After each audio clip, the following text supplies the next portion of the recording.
What's up, YouTube fam? So as promised, today we are out on site at the Texas Tiny Houses Project. We got a special guest out. I'll let him introduce himself. Today, you know, we've secured the permits for the site work. The permits for the actual building plans should be out this week. We've started leveling the ground and we're going to start the site work next week. So today we're going to talk about some of the details in the site work and kind of give you guys progress on the current status of the project, all right?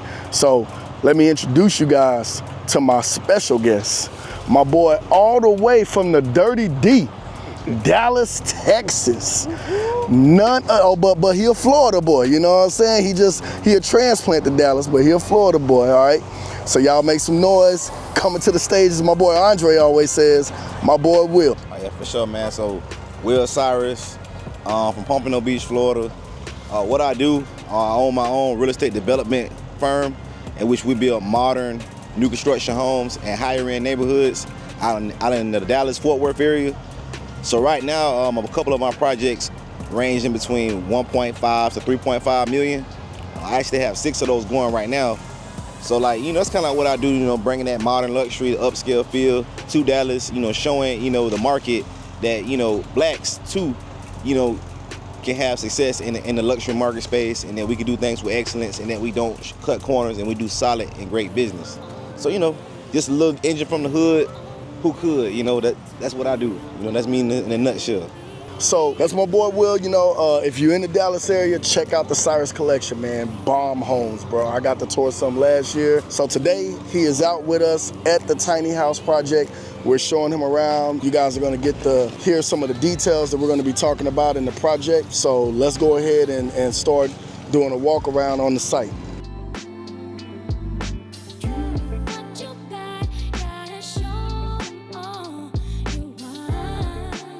So right here, we're standing in where the first row of houses will be. So it's gonna be like 3 houses right here. Yeah, 3 of them right here. These will all be 2 1.5s. Yeah, so there'll be 2 stories. They got balconies on the front of them. You know, they kind of activate the street.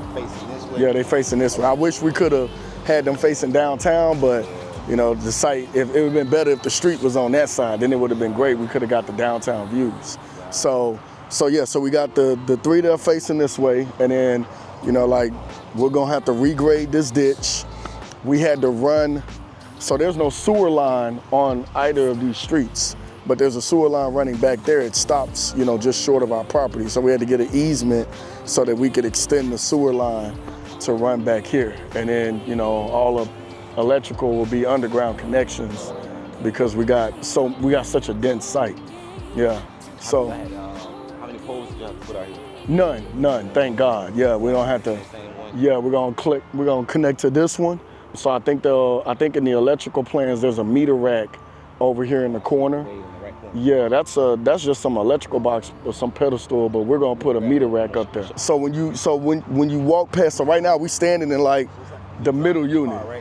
Driving in the car. So if you drive in the car, you're gonna come around, right? There's no parking here. Okay. The parking is all in the back here. So let's walk that way. Like right now, we standing in like the middle unit on the front row, right? So once you get behind, which is somewhere about here, right here in the middle is gonna be the courtyard. So there'll be 3 units on this side. Yeah. It's like a little long rectangle. Yep. So 3 units on this side, 3 units on this side. Technically, here. Yep. And the courtyard is in the middle. In the middle, yep. So technically, all 6 of these units technically face the courtyard, but we were able to take the back doors on these 3 and add another staircase to kind of activate the street.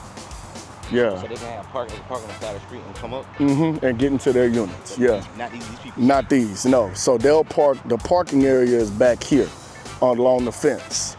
So they'll park back there, and then they can come into their units from there. So yeah, the 6 of the units on the street, 6 of the units that are facing the street, they can all park on the street if they wanted to. But you see how small our streets are. Parking on the street is really, that's impossible. I know, you know, we want the city to, you know, close these ditches in and create more on-street parking, but that's expensive, and they don't want to do it. The only parking is going to be that empty lot until somebody starts building. Until somebody build on it, yeah, which will probably be Andre and his team, because they'll probably end up buying it at some point, yeah. So this whole lot's 15,500 square feet. It's technically it was technically three 5,000 square foot lots. Well, one of them was probably a little bigger. And he bought this, like, he saw a sign. Yep. Well, no, technically these are all individually platted. So we could sell off each house individually. When you say individually platted, was it 3 individually platted? It was 9. 9, well, so technically there's a total of 11 parcels because the courtyard is technically its own parcel. It's a reserve. And then the parking area is another parcel. It's a reserve. And then you have 9 individual lots that can be sold off. So the city has what we call a common area maintenance agreement in which it's like a HOA where they're responsible for the maintenance of the courtyard. Like the residents? Yeah. So is that something that, so I just kind of educate like everybody who's on YouTube on like, you know, once the projects are sold, you have all 9 units sold. Mm-hmm. How do they activate and take care of their HOA needs? So that's something that we'll have to set up, but basically like I'm assuming they're gonna have to have something for lawn maintenance, you know, and probably what I'll talk with Andre and the team about is already having the lawn maintenance set up and having like an account set up. And then what they'll have to do is they'll have to have someone they'll have to elect an HOA president, basically. Based on whoever. Yeah. Maybe the first person who moves in, second, whoever. Or whoever, yeah. And they'll have to have their own HOA meetings. And the beautiful thing is, you know, we about to stand in the courtyard. They can have their HOA meetings in the courtyard. Because I told Andre, I was like, yo, just go get like a fire pit from Sam's, some lawn chairs, one of them little pergolas, and put that out here, bro, and boom. Courtyard already looks instantly better. You know, so now it becomes an area where all of these units can even when congregate. It rains, they have like some type of protection over their head. No, the pergola they can do that, but outside of that, nah. They're not gonna frame it like to where like it's like some type of a metal shed over it. I mean, if they want to come and build something like that, we haven't gotten that permitted. So at best, we'll probably cover the parking with like a little metal shed so that the parking is covered, but the intent of the courtyard space is for it to be open, you know? So my idea was, let's go out and get some string lighting from Amazon, the solar lighting, so then that way you don't have to have a separate meter for the courtyard area, which will also reduce maintenance costs. And then that solar string lights, you know, just be attached to either poles on the edge of the courtyard or the houses that frame the courtyard, and now it lights up the courtyard at night.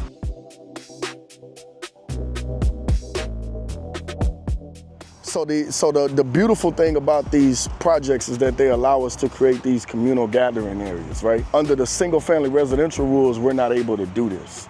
Because one of the things we're not able to do is create like an area where all of the parking can be. All of the parking would have had to been contained on each individual lot that we created. Yeah. And then we would have had to do, you know, probably multiple driveways as opposed to one. And we wouldn't have been able to create a community that actually brings in more walkability to the area. We just would have had driveways everywhere, which the city of Houston is hoping to discourage developers from doing by allowing projects like this to be built. So, and then in terms of like, since this is a flood zone, you know, these houses are gonna be super high compared to the other ones. Like you can see, yeah, this is a flood zone. Like you see how high those are. You know, these are gonna be like 6 feet off the ground because that's how high we gotta be to meet FEMA's regulations. Okay, we say 6 feet, so is that more like concrete work you gotta do? So one of the things we've been doing with our foundations when we do these we've been playing with a lot of different ways to frame these elevated houses. We'll either do the isolated piers, sometimes we'll do the ones where we build the perimeter frame walls, but those are expensive. You know, other times we'll do perimeter CMU walls where we'll just do a footing and then the inside is dirt. It just all depends on, you know, what look we're going for. For these, because we wanted to bring the siding down, we did the perimeter frame walls because we wanted, even though they're elevated, we didn't want all of the houses to be exposed underneath. So we wanted that to be a closed-in crawl space. So that's how we design these to be. But yeah, the flood zones, you know, it kind of is what it is. You know what I'm saying? Yeah, you know, typically I don't buy in flood zones, Andre loves buying in flood zones. You know, he grew up in this community, so he knows it, you know what I'm saying?